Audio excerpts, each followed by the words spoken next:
Well, folks, how about Iowa, huh? That certainly wasn't what anyone expected to happen, I imagine. And of course, in case you haven't been following, Iowa's totally screwed up. And a lot of people are wondering what the hell is going on because technically, as of right now, we don't even have results yet. And the reason for that is because the Democratic Party, both the DNC and the Iowa State Democratic Party, decided that for ultra super transparency reasons, we're going to use an app. We're going to use an app to report the results. It's going to help us communicate between precincts here, between caucus sites. Everything will totally be great. It's all verifiable too because it's right there on an app, So you just put in a number and that's allegedly transparency, according to the Democratic Party. The app failed. We don't know who the winner is. We've got internal polling from Bernie Sanders that shows he is the winner. Pete Buttigieg, who we'll get more to him in a minute, but Buttigieg actually declared victory in Iowa when we had 0% reporting. So he thinks he won. And everybody's kind of left wondering what the heck is going on.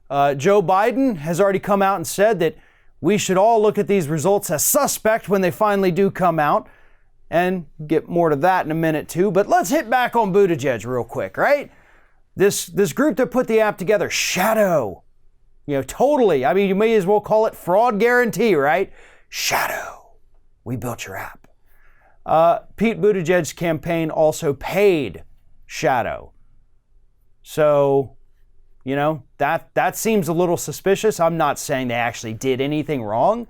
But right now, when everything's so screwed up and nobody knows what's happening, even the smallest little thing is going to start to look like some kind of conspiracy, and that's what's happening with Buttigieg. I do not think by any stretch of the imagination they paid them off to screw this up.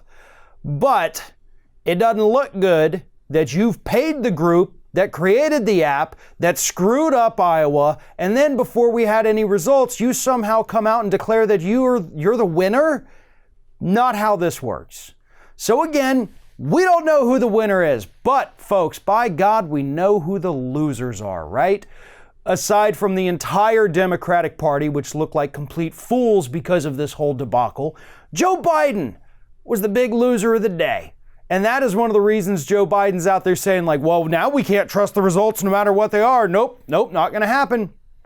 There were plenty of caucus sites where Joe Biden didn't even make it past the first round ballot. You had Biden supporters that had to switch because he did not meet the vote threshold to make it to round two. He was deemed, quote, not viable in those particular caucus sites. So that's a big blow to Joe Biden. For Iowa. In reality, the winner of the Iowa caucus does not necessarily go on to win the presidential election. We have seen plenty of people prevail in Iowa only to disappear a few states later. We have seen plenty of people crash in Iowa only to emerge victorious during the convention. So who knows what any of that is really going to mean, because even if he didn't win, he didn't come in dead last. No, I believe that honor is going to go to Tom Steyer, who did very, very badly. In fact, got actually beaten, I believe, according to Bernie Sanders polling numbers, by Tulsi Gabbard. Andrew Yang also had an incredibly weak showing. Again, this is according to those numbers released by the Bernie Sanders campaign. So that's disappointing for the Yang gang. They had expected much better in Iowa. They did not do it, and that's not good for Yang's campaign going forward. It shows that maybe a lot of this support that we see online really only exists online. So again, disappointing for any supporter of Andrew Yang. The surprise of the evening was Klobuchar. Klobuchar didn't do bad. Klobuchar has been polling down in the low single digits, yet somehow did exceptionally well in Iowa. So that's going to be interesting. Is that going to be the wind in her sails that she needs to perhaps start polling better? Or is it all a fluke? Because again, this is all at the moment based on internal polling numbers from the Bernie Sanders campaign.